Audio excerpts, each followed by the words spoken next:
मई 1988 पंजाब का ऐतिहासिक शहर अमृतसर खालिस्तानी आतंक के खौफ में था। मंदिर में छिपे आतंकियों ने बेगुनाहों की हत्याएं करनी शुरू कर दी थी। यह पिछले 2 महीने से चल रहा था और जैसे समय बीत रहा था मंदिर में छिपे आतंकी बेकाबू होते जा रहे थे। स्वर्ण मंदिर के चारों तरफ कर्फ्यू लगा हुआ था, जिसके कारण मंदिर के आसपास भयानक सन्नाटा पसरा हुआ था। लेकिन एक रिक्शा वाला बेखौफ स्वर्ण मंदिर के आसपास घूम रहा था। उसे ना तो पुलिस रोक रही थी और ना ही आतंकी। उस रिक्शे वाले ने आतंकियों को विश्वास दिलाया कि वो पाकिस्तान की खुफिया एजेंसी ISI का एजेंट है। 10 मई 1988 को पंजाब पुलिस प्रमुख KPS गिल के नेतृत्व में ऑपरेशन ब्लैक थंडर 2 चलाया गया और 19 मई को लगभग 146 आतंकियों ने सरेंडर कर दिया। लेकिन इस बीच वह रिक्शे वाला अचानक गायब हो गया। सालों बाद उस रिक्शे वाले का नाम दुनिया के सामने आया और उस रिक्शे वाले का नाम था अजीत डोभाल।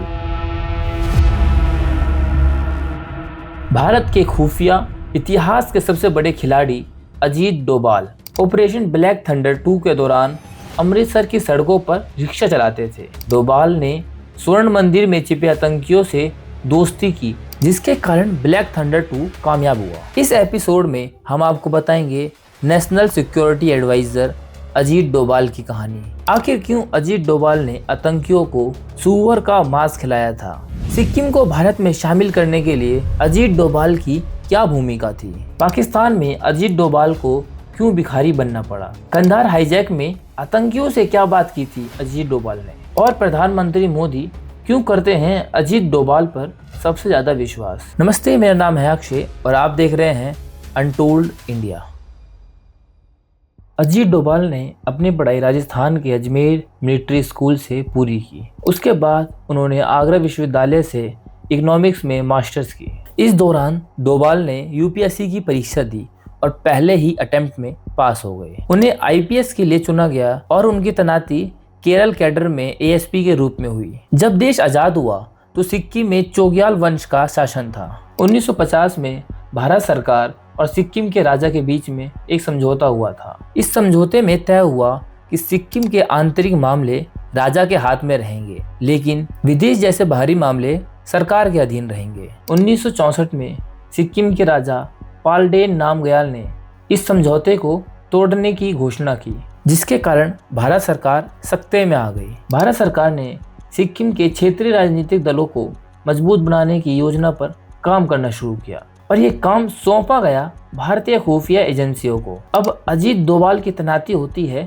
सिक्किम में। डोभाल ने आम लोगों के साथ और वहां की रीजनल पार्टी के साथ संबंध बनाने शुरू कर दिए और डोभाल ने सिक्किम नेशनल कांग्रेस के नेता काजी डोरजी की मदद की। 1974 में सिक्किम में चुनाव होते हैं और काजी डोरजी को प्रधानमंत्री बनाया जाता है। सिक्किम में चुनाव करवाने और काजी डोरजी को प्रधानमंत्री बनाने में रॉ और डोभाल का बहुत बड़ा हाथ था। साल 1975 सिक्किम में जनमत संग्रह करवाया जाता है और 16 मई 1975 को सिक्किम भारत का 22वां राज्य बनता है। 18 मई 1974 भारत ने स्माइलिंग बुद्धा के नाम से परमाणु परीक्षण किया। भारत के इस परीक्षण से पाकिस्तान ने भी इस क्षेत्र में काम करना शुरू कर दिया।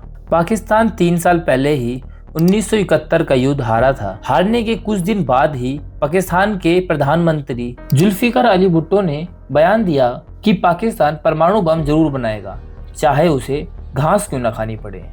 भारत सरकार को यह पहले ही भनक लग चुकी थी कि पाकिस्तान परमाणु बम बनाने के लिए जोर आजमाइश कर रहा है। भारत सरकार ने अपने खुफिया विभाग, इंटेलिजेंस ब्यूरो और रॉ को पाकिस्तान के एक मिशन के बारे में जानकारी जुटाने के लिए कहा। इस मिशन में अजीत डोभाल को भी शामिल किया गया। उनकी टीम पाकिस्तान गई और यह पता लगाने में कामयाब हो गई कि पाकिस्तान परमाणु बम बनाने की दिशा में काम कर रहा है। अजीत डोभाल के पाकिस्तान में रहने के कई किस्से मशहूर हैं। एक रिपोर्ट के अनुसार अजीत डोभाल पाकिस्तान में भिखारी बनकर घूमते थे। एक बार तो एक पाकिस्तानी उन्हें टोकते हुए कहते हैं, तुम पाकिस्तानी नहीं हो, तुम हिंदू हो, क्योंकि तुम्हारे कान में छेद है। 1977 के चुनाव बेहद खास थे। इंदिरा गांधी की हार हुई, देश में जनता पार्टी की जीत हुई और प्रधानमंत्री बने मोरारजी देसाई। मोरारजी देसाई को लगता था कि इंदिरा गांधी ने खुफिया एजेंसियों का इस्तेमाल अपने निजी कामों के लिए किया है। इसलिए मोरारजी ने खुफिया एजेंसियों के बजट में भारी कटौती करी।